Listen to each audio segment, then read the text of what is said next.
Letter 2, Week 2 in Kandahar. Hello everyone. I'm writing from my bunk bed. We have moved up in the world and now live in a BAT, which stands for Big Ass Tent. It's pretty cozy. There are about 200 people in each tent. There is also power, which is awesome. I haven't really had time to appreciate living inside a tent with power, though, because I have been so busy.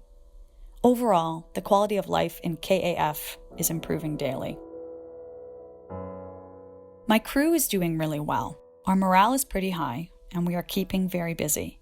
It is an amazing feeling to get out and actually do our job. I knew that we were well trained, but I didn't realize quite how well until we started actually doing road moves and patrols. I'm very confident in my crew and in our equipment. Don't worry, Dad. Confidence does not equal carelessness. We are very careful.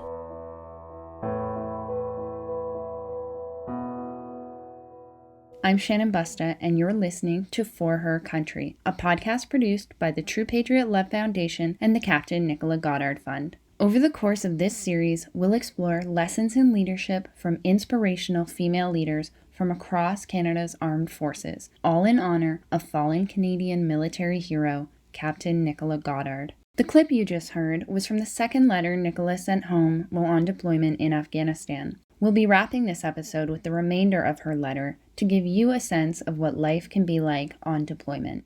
And on today's show, we're speaking with Lieutenant Colonel Eleanor Taylor. Eleanor recently completed a remarkable 25-year career as a Regular Force Infantry Officer. Over the course of that career, she completed multiple deployments overseas, including Kosovo and later Kandahar, where she led operations with soldiers from the Canadian, U.S., and Afghan armies. She now lives in Antigonish, Nova Scotia with her 2 children and runs a business focused on supporting the development of teams and leaders who thrive in adversity. And Eleanor is still involved with the military today as a reservist.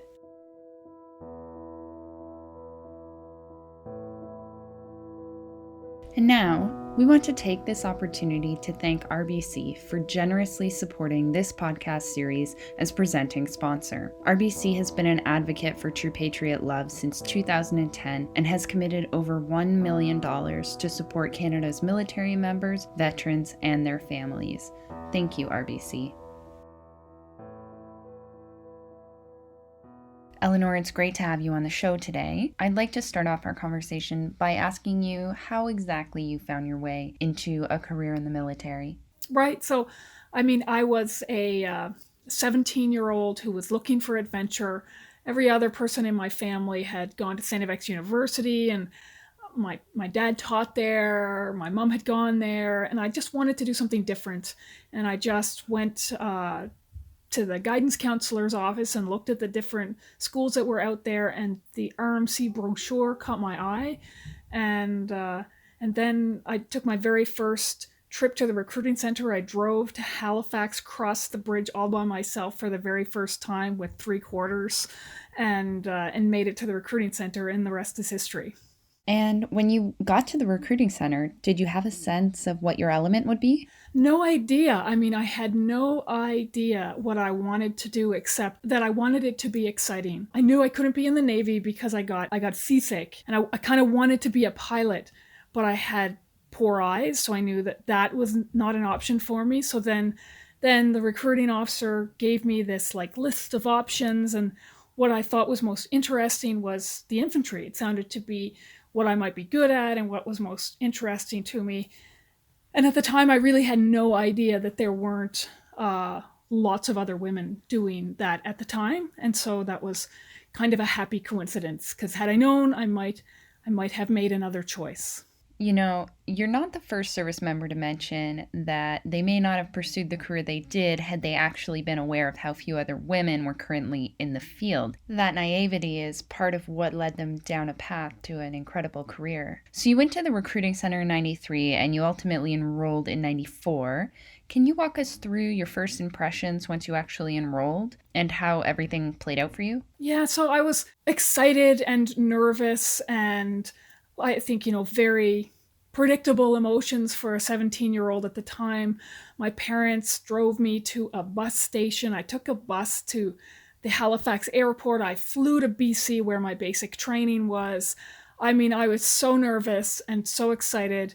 And to some extent, basic training was exactly what I was hoping for. You know, I was in a room of 6 other girls, and I was in a platoon of 30 people, and we did all sorts of, physical activity and, learned the rank system and learned all of that stuff. And I loved basic training. I just loved it. But when I was in basic training, people started to realize or ask me, what is my future trade? Basic training is for everybody. Everybody does the same basic training. And I, told people that I was going into the infantry. I was going to be an infantry officer. And every time I said that, I got a response of, do you know what you're getting yourself in for? And I didn't. And then I started to become filled with self-doubt about whether or not this was the path I really wanted to take. It was an interesting kind of realization that came about quite slowly, that it was not a commonly chosen path. And for myself and all of the other civilians out there listening, can you explain the role the infantry plays in the military? Right. So the infantry makes up part of the combat arms. So the combat arms are those soldiers that really sort of fight or operate on the ground closest to both the enemy and closest to the population. And so the infantry are the ground soldiers. They march, they have their rifles, but they're interacting both with the enemy in a very intimate way and with the civilian population in an intimate way. Other parts of the combat arms include the armored corps, which use armored vehicles, tanks, the artillery that shoots big guns long distances, and the engineers that operate in support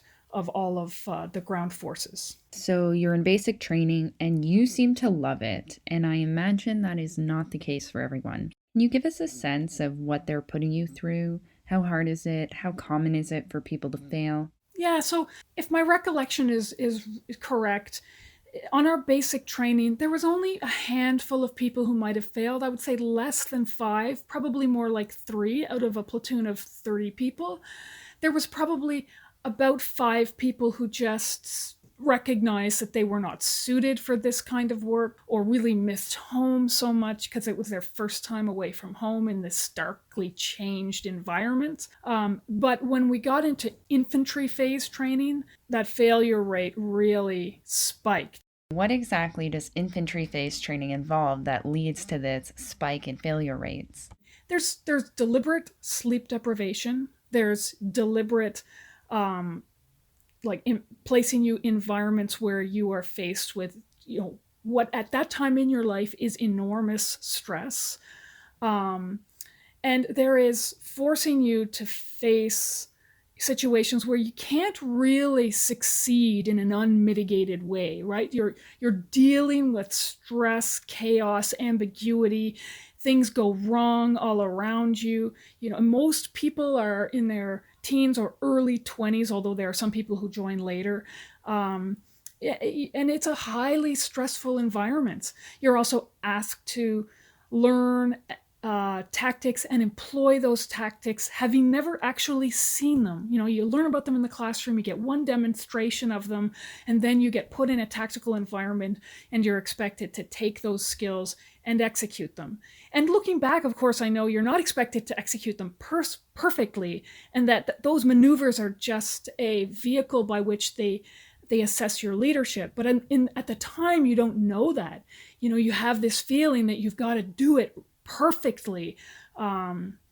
It's very stressful. A lot of people don't pass it, and it's very rewarding when you finally get through it. And I'm guessing based on your career that you did get through it. I mean, I will say I didn't get through it seamlessly. I had a few bumps on the road, and the most difficult infantry phase is the one where we learn to be an infantry platoon commander. And I failed that phase on the second last day. And it was kind of a devastating, public, humiliating blow for me. And I really thought maybe this is it. Maybe this is the end for me in this profession. But as I look back on it, I didn't fail for physical reasons because I was quite strong physically. And I didn't fail for tactical reasons because while I wasn't perfect, I had a good understanding of the tactics. I failed because I had not yet developed the confidence that I needed to lead people under that kind of stress, and in particular to lead a group of almost all men.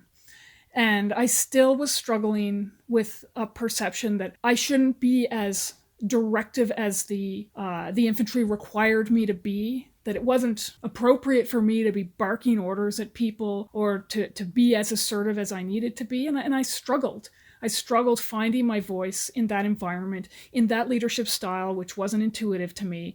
And I failed for good reason. And then, when I did, I kind of mustered up the courage to come back and try it again. And when I did it again, because I had done the whole course, I knew what was going on. And so I was able to convey that knowledge to my peers, to help them, gave me more confidence. I was able to finish that course on very strong footing, ultimately do very well on the next course, and then go off to my first job in a battalion feeling confident, and not like I had just passed, but that I had done very well. And that was, in retrospect, probably the best thing that could have happened to me. It's so great, Eleanor, to hear you recount this experience, which must have been really hard for you at the time, and for you to now see it as a positive learning experience.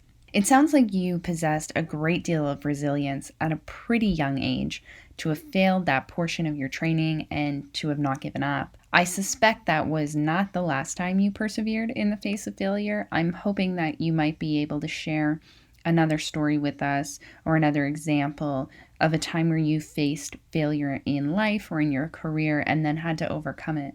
Yeah, so when I got to battalion, so that's sort of my first job where I'm with my very first platoon, and I was very anxious to do well. And we were told almost immediately upon my arrival to the battalion that I was going to go as a platoon commander into Kosovo. And so we were doing what we call work-up training, and I was with my team, and we were doing various scenarios that might unfold in Kosovo.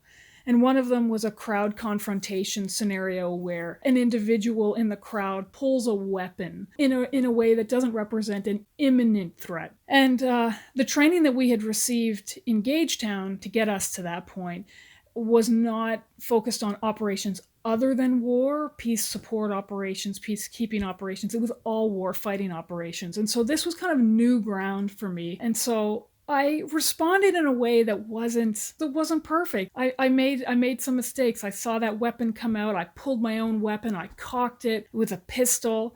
And for anyone who knows about the Browning, if you don't have a magazine in the weapon, you pull the action to the rear. The action remains to the rear, which means that the gun looks funny. I was really trying to fix the gun, trying to respond to the situation, and overall, I didn't do a great job. It went poorly for me. And after that scenario, as always happens, there was a group debrief where it was made very clear that I could have done things differently. And I felt just terrible about the whole situation. I felt like I had failed in the eyes of my troops. I felt like I had lost their confidence. I was feeling very sorry for myself. And so that evening, I went to eat supper alone, which I never did. And I wanted to find a place where I could be alone to eat my supper.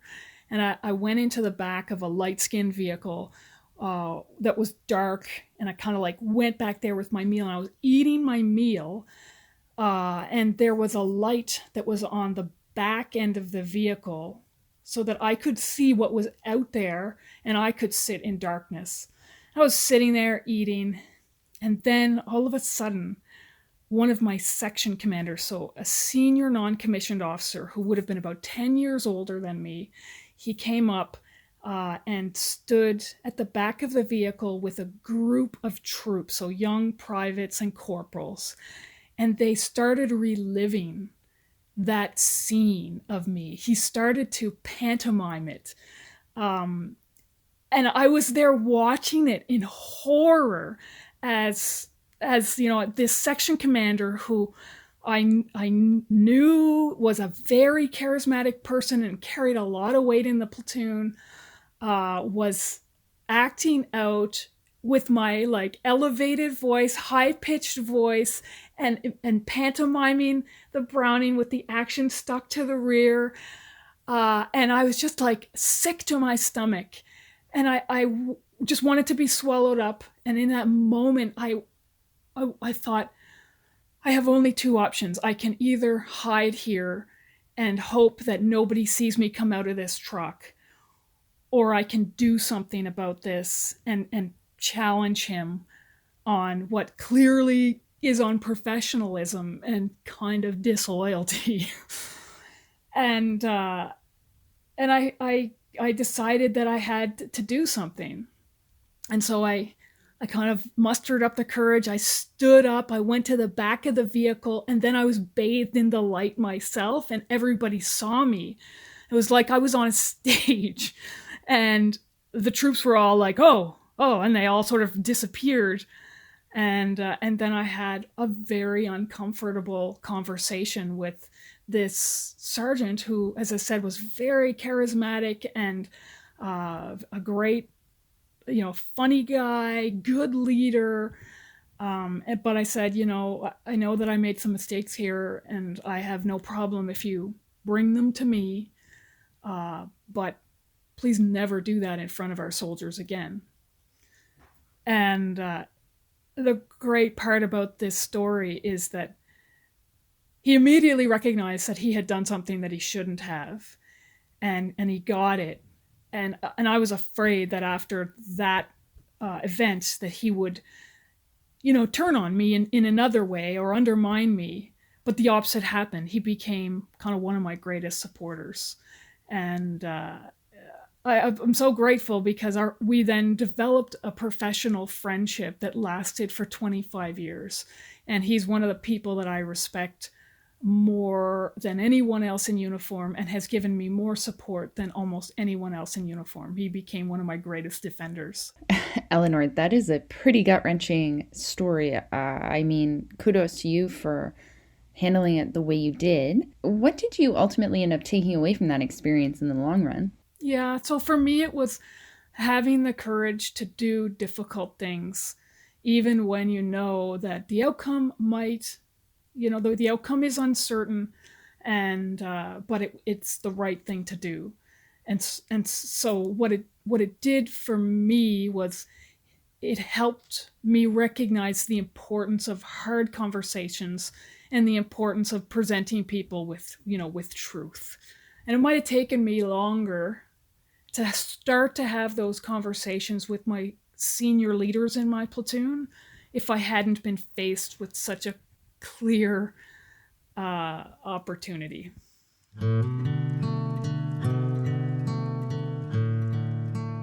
I'm Catherine Rusk. Captain Nicola Goddard was my sister, and I'd like to make a request. Military service can bring great challenges and sacrifices. Women in particular can face unique issues. Help True Patriot Love and the Captain Nicola Goddard Fund support Canada's servicewomen, veteran women, and their families. True Patriot Love Foundation is a national organization that supports the military and veteran community by funding critical programs across the country. Please consider donating today towards their mission at tplgoddardfund.com. No donation is too small. On behalf of my family and the Captain Nicola Goddard Fund, we thank you for your support.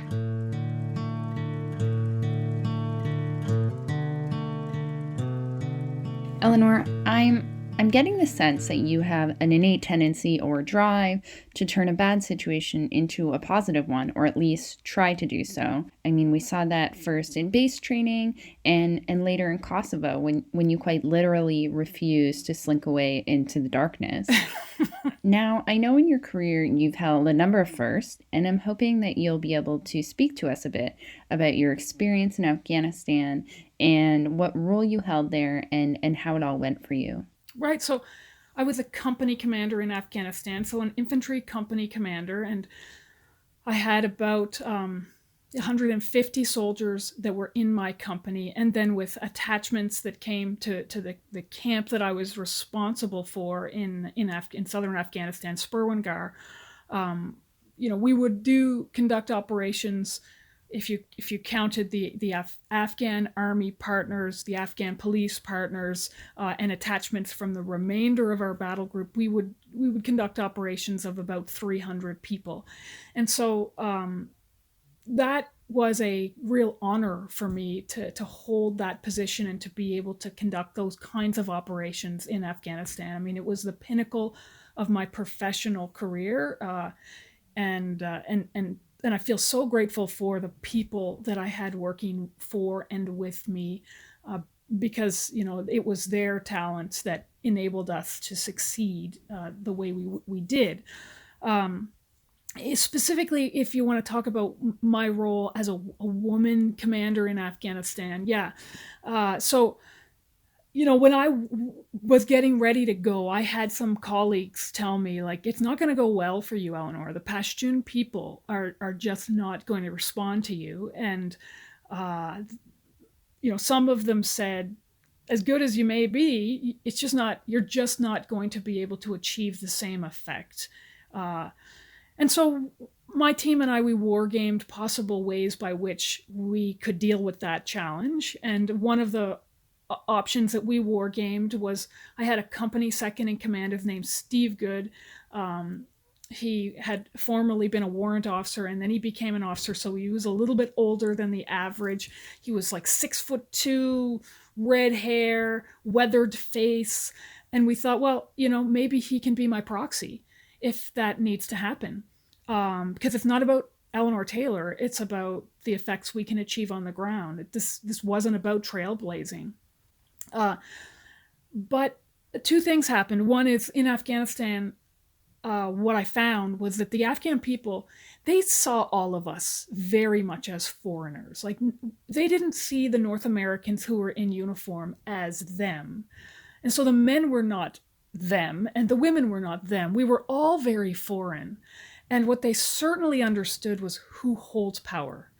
And they were prepared to work with whoever held the power, and so as long as it was clear to them that I held the power, and it was, then I had no problems whatsoever interacting with the men.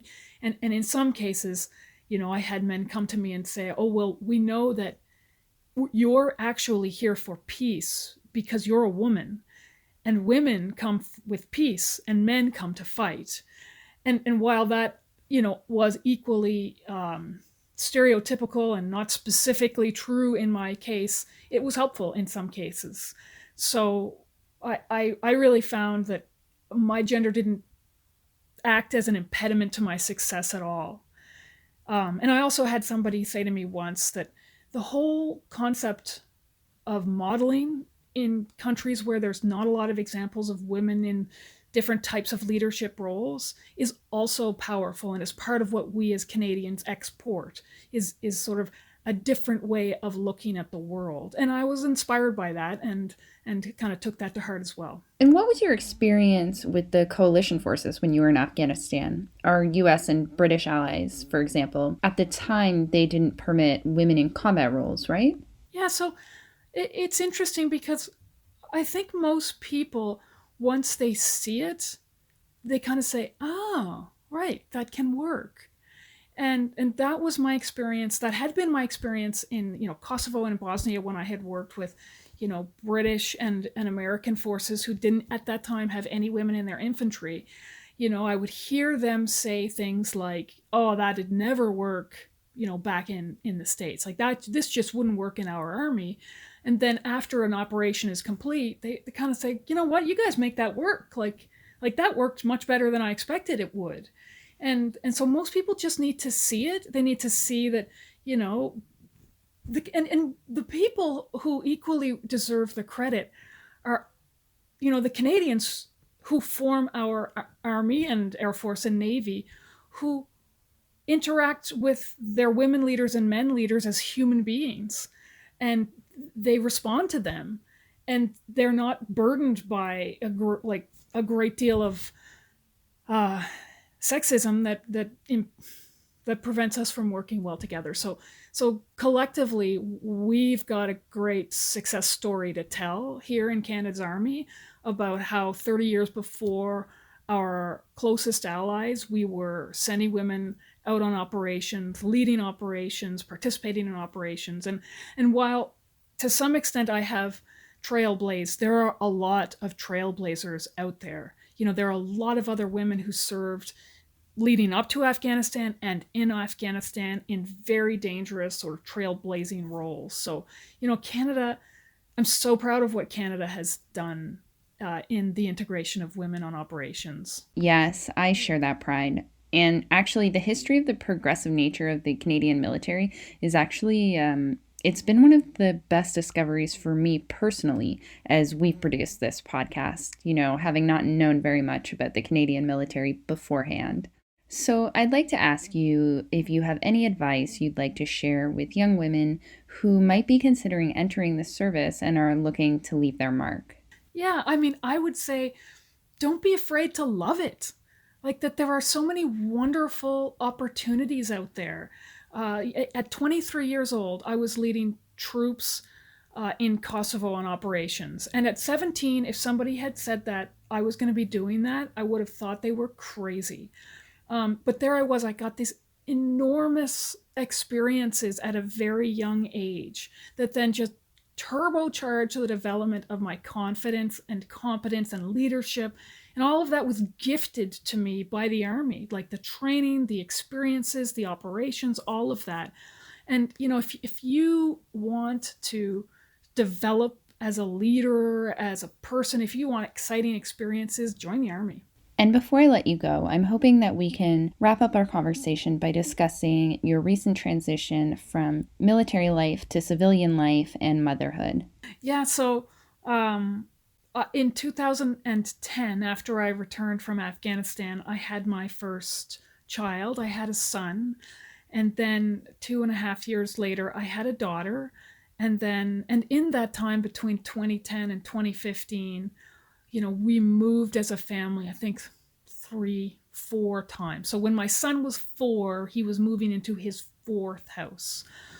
And so I found the challenges associated with motherhood, balancing being an infantry officer, a professional really at all, and motherhood really challenging because like most professionals who want to do well in their career, up until the time that I became a mother, I had invested so much of myself into my profession, and excellence was the only standard I would accept. And suddenly I was in this place where I couldn't be excellent anymore because I had so many other responsibilities. I couldn't stay late in the way that I used to. I couldn't be as detailed as I used to be able to because I just had so many other things to do. And I found that period of my life to be one of the hardest because, I often say that when I was in Afghanistan as a company commander, I was resourced. We had a clear objective. We understood what we needed to do to achieve those objectives, and everybody was behind me. I had so much support. And then I came back and as a new mother, although there were people there who wanted to support me, right wasn't clear, resources weren't clear. I just felt myself to be in a very difficult period. And so that transition also led me to a conclusion that I couldn't continue both to move and to give to the regular force in the way that I had in the past. And so I personally needed to make a change to stabilize my life a little bit more, and made the decision to leave the regular force last July. And am now in the reserve force and still greatly enjoy, wearing the uniform and contributing, but now have changed the way I work, and I've started my own business where I provide leadership training and resiliency training. And I've done some of that work with a company called Pathfinder Leadership Associates, which is a company that was stood up by veterans who recognize that there are people out there in the civilian world who are really clamoring for leadership training, and when they're given a taste of it, are hungry for more. Like I love talking about leadership and trust and resilience and the importance of it and how it changes through life. And we get to do that in the Army all the time. But there are other venues where that kind of expertise is necessary, and people realize it or are realizing it. What in your career positioned you so well to teach people about resilience? Right. Well, I think for me, when I was younger, earlier in my career, I felt like I had this absolutely limitless pile of resilience. I just felt like I could bounce back from anything. And I experienced that on operations. I felt like I was unaffected by anything. I was able to really rebound from anything. And then I hit a stage in my career where I felt that resilience just erode to almost nothing. And I kind of had to do some really hard and deliberate work to build it back up. And now I have a recognition of the fragility of resilience. You know, that resilience is something that needs to be protected and it needs to be nurtured. And so I'm more deliberate about making sure that I keep myself healthy, that I sleep well, that I eat well. These are all very basic things, and that I surround myself with, great people and positivity. And I think that's something that until you have experienced it, you can read about it, you can think you know about it, but you don't really know about it until you've been through it. And I was very lucky because I had a great upbringing and I didn't have any trauma that eroded my resilience early. It just happened later in life. But I feel that coupled with my military experience and what I know about leadership, what I know about trust, just puts me in a good spot to talk about it. And finally, you've had such a successful career and life, and now you seem to be transitioning into a new phase of that life. Can you tell us a bit about how your view of success has changed as your life has changed? Yeah, I mean, for me, success is now in the moments, right? It's no longer about, having achieved something. And I don't know that it ever really was, but it's very much about the moments and finding a reward and happiness in every single day. And I had a wonderful career. I'm grateful for it. And I'm grateful that it's changed. I feel no regret about the transition that I've gone through. And, the regular force for me was about a certain stage in my life, which is now over. And I'm very excited about this next stage in my life. And bringing value there. Eleanor, thank you so much for joining us on the show today. It's been such an honor having you here, and thank you for sharing your story with us so candidly, both your successes and your failures. Oh, thanks so much. Thanks for making it so easy and joyful. This episode was sponsored by OMERS. OMERS has been a proud supporter of True Patriot Love since 2017, and we thank them for sponsoring today's episode. And on the next episode of For Her Country, I'll be speaking with Warrant Officer Avril Jeannot-Baptiste Jones. Joining the military was the best decision I've ever made. I have accomplished so much. I am respected in my community, in the Black community and in the Caribbean community. Avril was born and raised on the Caribbean island of Dominica, and after moving to Canada at a young age, made a life for herself in the military. Avril's career spans over 25 years, and she has held roles with a wide array of teams in communities across Canada, including CFB Kingston and the Canadian Forces Station in Alert, Nunavut. And before we end today's episode, as promised, here's an excerpt from the second half of Captain Nicola Goddard's second letter home from Afghanistan. I find our trips out of the wire very tiring mentally. We are all keyed up and super alert for the whole thing, so we're all really tired when we get back. But it's great to get out there and see the country. Leaving KAF is like moving to another world. First, we cross about 2 kilometers of garbage. The field of garbage always has people shopping, as Mum would say. It's quite sad. There are a couple of apartment buildings that have half collapsed. When you get to the other side, you see that they don't have a back at all. Apparently, they were hit by 500-pound bombs some time ago. They're filled with people. The kids all run out to watch us drive by. Sometimes they wave and smile, but other times they swear at us and throw rocks. I still find it pretty shocking to see young children so full of hate at us being here. But others wave and smile and seem to want us around. It is hard to know who is right. I just have to believe that we are doing a good thing. especially when I hear our intelligence updates about the widespread violence and I see the terrible poverty. I have seen about 100 men in our trips and easily double that in children, but no women so far. I don't think they realize that I am a woman when we drive by, which is fine by me. I can see why people dream about visiting here. It is stunningly beautiful in areas. I got to see the red desert to the south.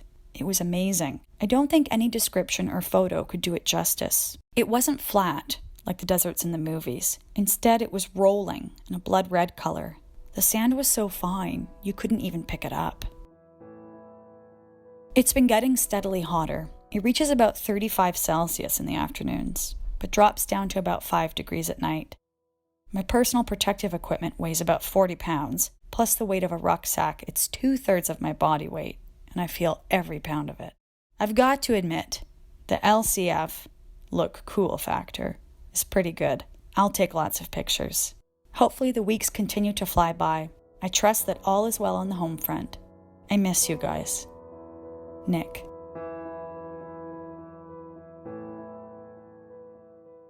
For Her Country is hosted by me, Shannon Busta. It is written and produced by me and Katrina Bolak. Our music is by Whiskey Wolf and Oceanic Piano. A special thank you to Catherine Rusk and the Goddard family and the team at True Patriot Love for their support throughout this project. And thank you to our series sponsor, RBC, and our episode sponsor, Omers. The letter shared in this episode is from the biography Canada's Daughter, written by Sally Goddard. You can find it on Amazon. The letter was read by Anna Maximew. This project was produced with the True Patriot Love Foundation and the Captain Nicola Goddard Fund. True Patriot Love is Canada's leading organization that supports military members and their families. It administers the Captain Nicola Goddard Fund, which was started by the Goddard family to support women in the military in honor of Nicola. To learn more about this podcast and the great work of this organization, please visit tplgoddardfund.com and consider donating if you can. And if you like this podcast, please rate and review it wherever you listen to podcasts.